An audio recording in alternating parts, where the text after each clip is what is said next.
Gauss का प्रमेय, Gauss theorem.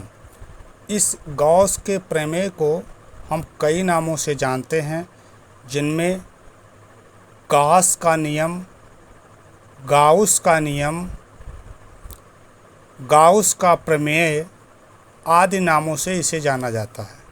ये बेहद ही महत्वपूर्ण टॉपिक है जो परीक्षाओं में सामान्यतः आता रहता है। इसे ही हम गाउस का नियम कहते हैं, गॉस लॉ, या इस तरह से गॉस का नियम, गॉस का प्रमेय कहते हैं। यह मोस्ट इम्पॉर्टेंट प्रश्न है परीक्षा की दृष्टि से फिजिक्स में। अब ध्यान देते हैं कि गाउस का प्रमेय का मतलब क्या होता है।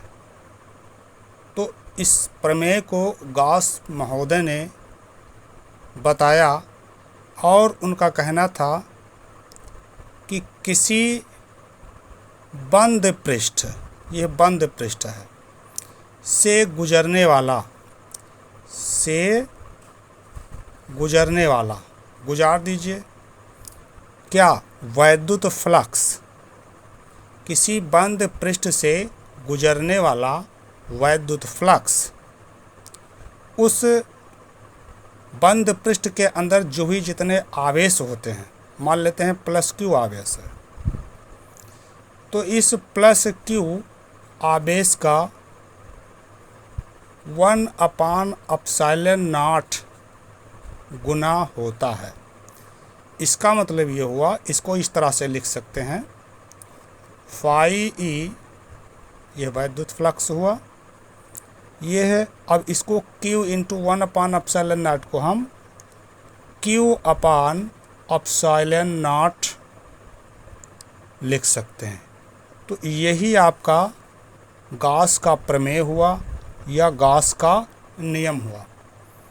गॉस महोदय ने बताया किसी बंद पृष्ठ से गुजरने वाला संपूर्ण वैद्युत फ्लक्स, जिसे हम φE से कहते हैं, उसमें उपस्थित कुल आवेश, मान लेते हैं इसके अंदर आवेश +Q है, का 1/ε0 गुना होता है। यानी वैद्युत फ्लक्स बराबर Q/ε0। यही आपका गॉस का प्रमेय है या गॉस का नियम है। अब इसको देखते हैं, परिभाषा देखते हैं। किसी बंद पृष्ठ से गुजरने वाला संपूर्ण वैद्युत फ्लक्स उस बंद पृष्ठ के अंदर निर्वात में उपस्थित कुल आवेश का 1/ε0 गुना होता है। अब इसको हम इस तरह से भी लिख सकते हैं, φE = Q × 1/ε0 या φE = Q/ε0। यही आपका गॉस का प्रमेय है। इस गॉस के प्रमेय को सिद्ध करने के लिए परीक्षाओं में पूछा जाता है। तो इसे सिद्ध कैसे करेंगे कि φE = Q/ε0। इसे हम सिद्ध करेंगे। अब देखते हैं गाउस नियम की उपपत्ति, प्रूफ ऑफ गॉस थ्योरम। हमको सिद्ध करना है कि गॉस का नियम φE = Q/ε0 इसके बराबर होता है। तो इसके लिए हम एक बंद पृष्ठ लेते हैं। इस संपूर्ण बंद पृष्ठ का जो क्षेत्रफल है वो A है। इस पृष्ठ में एक सूक्ष्म अवयव यहाँ से यहाँ तक हम dA ले लेते हैं। इस सूक्ष्म अवयव के क्षेत्रफल के द्वारा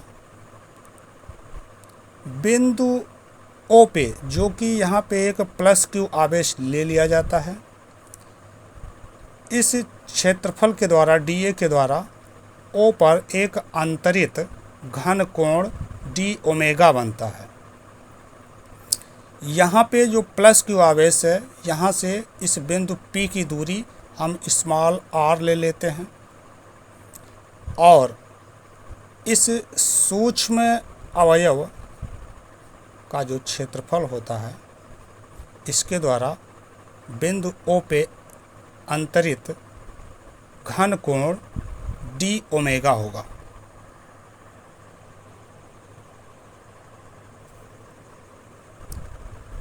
गाउस नियम की उत्पत्ति में 4 बातों पे फोकस किया जाता है। इन्हीं 4 बातों में हम इसको सिद्ध कर देंगे। पहला पॉइंट है, बिंदु P पर वैद्युत क्षेत्र की तीव्रता निकाल लीजिए। दूसरा पॉइंट होगा, इस विद्युत क्षेत्र का जो सूक्ष्म अवयव है, इस अवयव dA के द्वारा बिंदु O पे बना ये अंतरित घन कोण d ओमेगा निकाल लीजिए।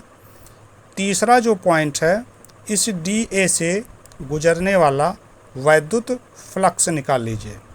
और चौथा पॉइंट है, संपूर्ण बंद पृष्ठ का वैद्युत फ्लक्स निकाल लीजिए।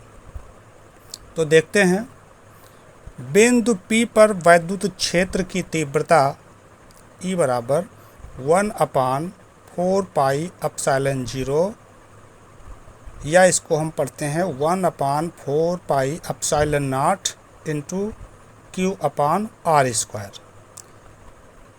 अब सूक्ष्म क्षेत्र dA द्वारा, ये जो सूक्ष्म क्षेत्र है इसके द्वारा बिंदु